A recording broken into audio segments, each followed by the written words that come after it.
Gardner, first name Richard, middle initial A, business address 155 County, C-O-U-N-T-Y, Road, Cresskill, C-R-E-S-S-A-I-L-L, New Jersey.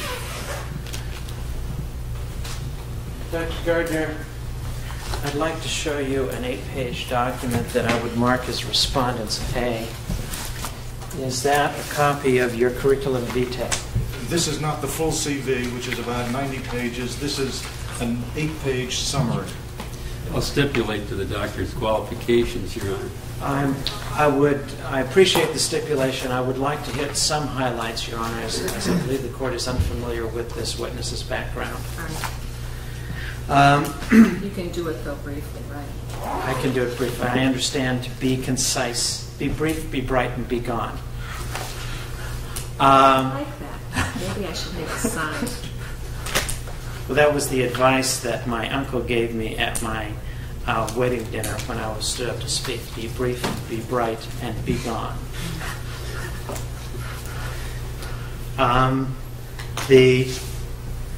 Dr. Gardner, you're board certified in psychiatry, both general and child psychiatry? Right. I was board certified in general 1963 and child psychiatry 1966.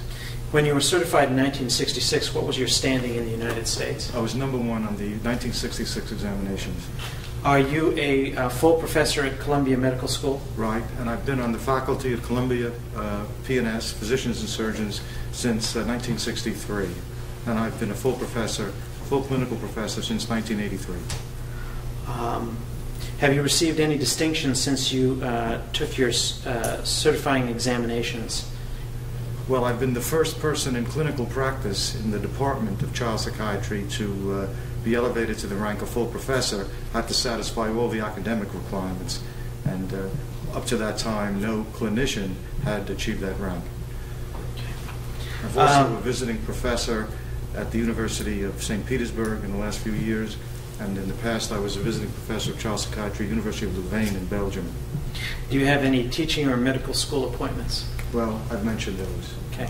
Have you... Excuse me, Doctor, would you pull the microphone a little bit closer to you, please? This is the microphone? Yes, it is. I was wondering about that. Thank you. Yeah. All right, go ahead. How many books have you written? On 35, approximately 35. On the subject of children in divorce, how many books? Approximately 10. I've written, just briefly, the most well-known is the Boys and Girls book about divorce. It's about 20th printing, probably the most widespread use, probably the most widely used book on divorce for children, multiple translations. I'm the author of the Parents book about divorce, its companion volume, probably the most widespread used book on that subject, also translations. I've written Psychotherapy with Children of Divorce, Boys and Girls book about step-families, Boys and Girls book about one-parent families, 1982, most pertinent to these proceedings, Family Evaluation in Child Custody Litigation, 1987, the Parental Alienation Syndrome and the Differentiation Between True and False Sex Abuse Accusations, 1989, Family Evaluation in Child Custody Mediation, Arbitration, and Litigation, 1992, the Parental Alienation Syndrome, a separate book, and a book called True and False Accusations of Child Sex Abuse. Those are the ones that are most pertinent to these proceedings. Okay. Can you briefly outline your experience involving court testimony in dissolution actions? When I went into the military service in 1960 for a 2-year commitment, I was head of forensic psychiatry at the U.S. Army Hospital in Frankfurt am Main, Germany. It was then that I began to testify in courtrooms.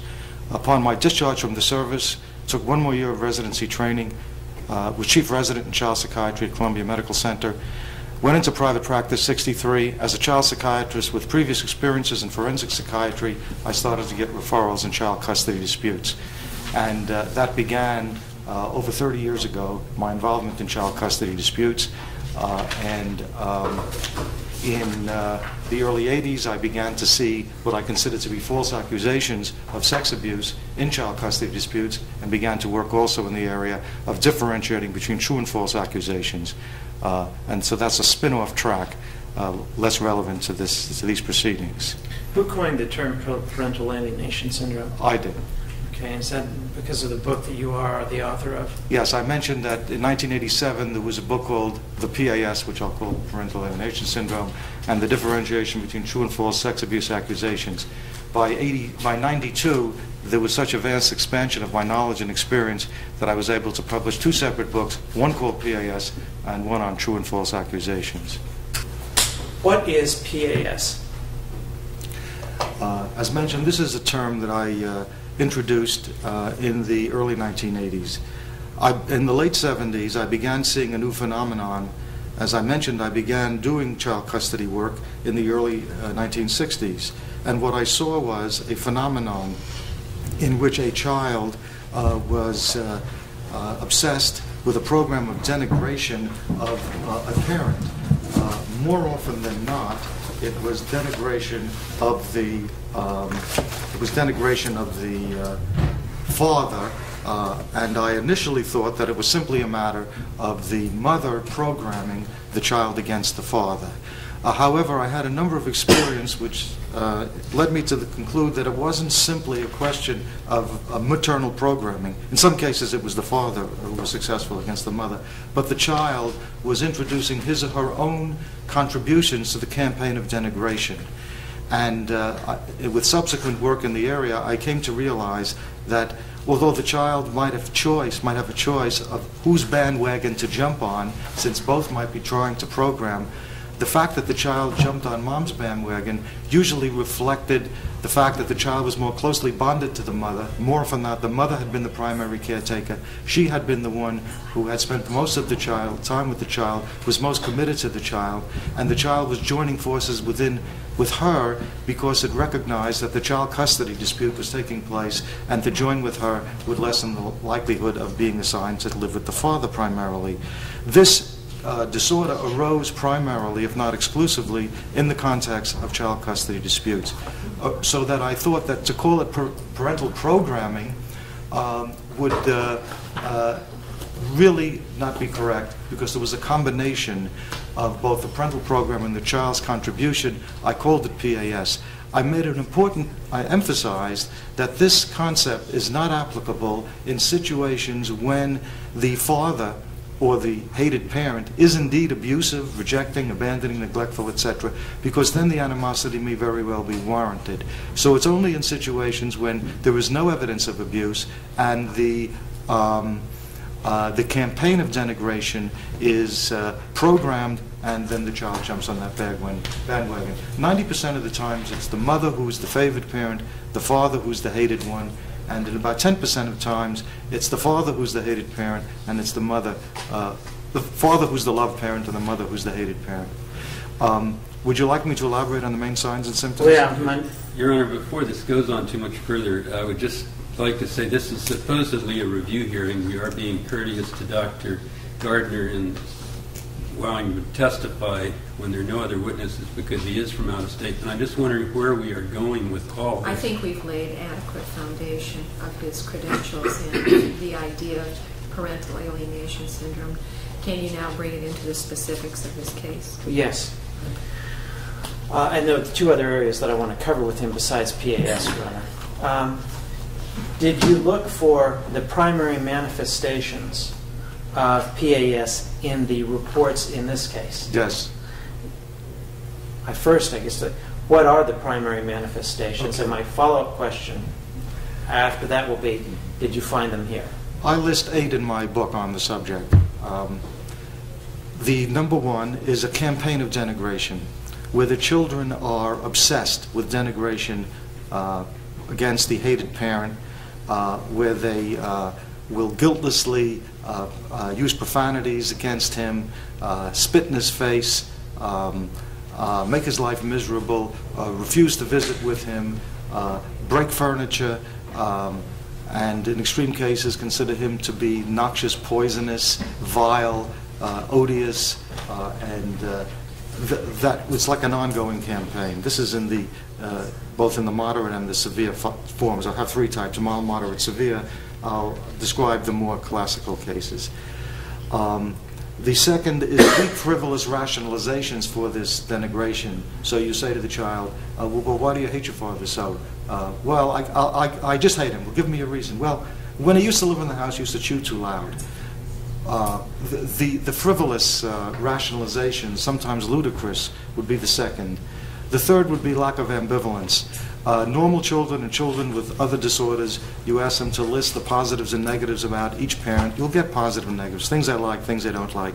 These children, there's no ambivalence. The hated parent is all bad, can't think of one good thing to say, and conversely, the loved parent is all good, and you can't think of one criticism. A fourth is what I call the independent thinking phenomenon. When the child is said, well, where'd you get the ideas? I made it up myself. He denies the programming, even though the child may incorporate certain terminology that is clearly introduced by the programming parent. So a 4-year-old child will say, I hate my father because he harasses us. And the harassment being the mother's term for his frequent telephone calls, which he tries to get through.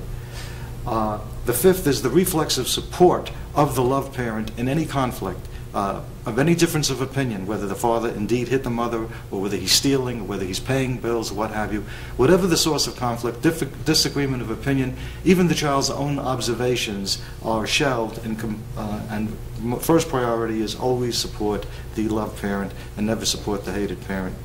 The sixth is absence of guilt over the denigration. So with all the profanities and all the vile treatment of that parent, they have no guilt. So as I understand it, you want your father to send you to private college, private high school, pay all this money, and you never want to see him. That's right. Well, why? Well, it's only fair. It's good punishment for him for what he do. What did he do? Well, he used to chew too loud at the table, things like that. So there's no guilt over the campaign of denigration. The next is the borrowed scenario, the incorporation. I'm sorry, say it again. The what? The borrowed scenario is what I call it. Incorporated into the child's campaign of denigration are borrowed scenario phenomena. I don't want to go to his house because I have bad dreams when I go to his house. Well, give me an example. Well, ask my mommy, she'll tell you. I don't go there. I have separation anxiety disorder. It's a new version. It's the separation anxiety disorder occurs when they're there. So they pick up phraseology that they incorporated. And last is the spread of the animosity toward the hated parent to the extended family. So the grandparents, previously loving, devoted parents. So now are viewed as noxious. Child hangs up on them, won't accept presents, throws them in the garbage, and the parents are grief-stricken.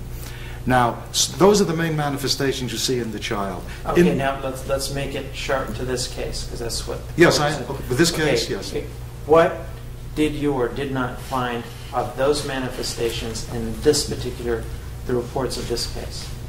Not having seen the children, my answers must be hypothetical. Okay. But I've seen nothing in any of the documents that I have seen to show one scintilla of evidence that we are dealing with any of these 8 criteria in any of these children at any point. I take it, did you find anything in the reports about a campaign of denigration? I have seen in the reports of both Dr. Packer and Dr. Carpenter statements that the children show typical manifestations of PAS, but I've never seen any evidences for it, and they give no examples of PAS. I saw the videotape here of segments of these proceedings in which Dr. Packer said that this was a moderate case of PAS. I have described primarily the moderate case as giving my clinical examples here. All the things that I've described are what's seen in moderate. She didn't describe one example of what is moderate PAS at all. And nothing in her reports.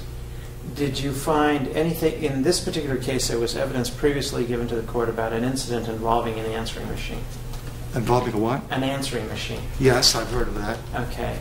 Can you give your thoughts on that? Want to refresh my recollection? That I know the situation. Yeah, but the judge said. I'm sorry. Your Honor, that's a case where Dr. Wilbur complained that his access to the children was hindered. He had to leave messages on an answering machine, were not returned. That's testimony that you heard back in the early part of this year.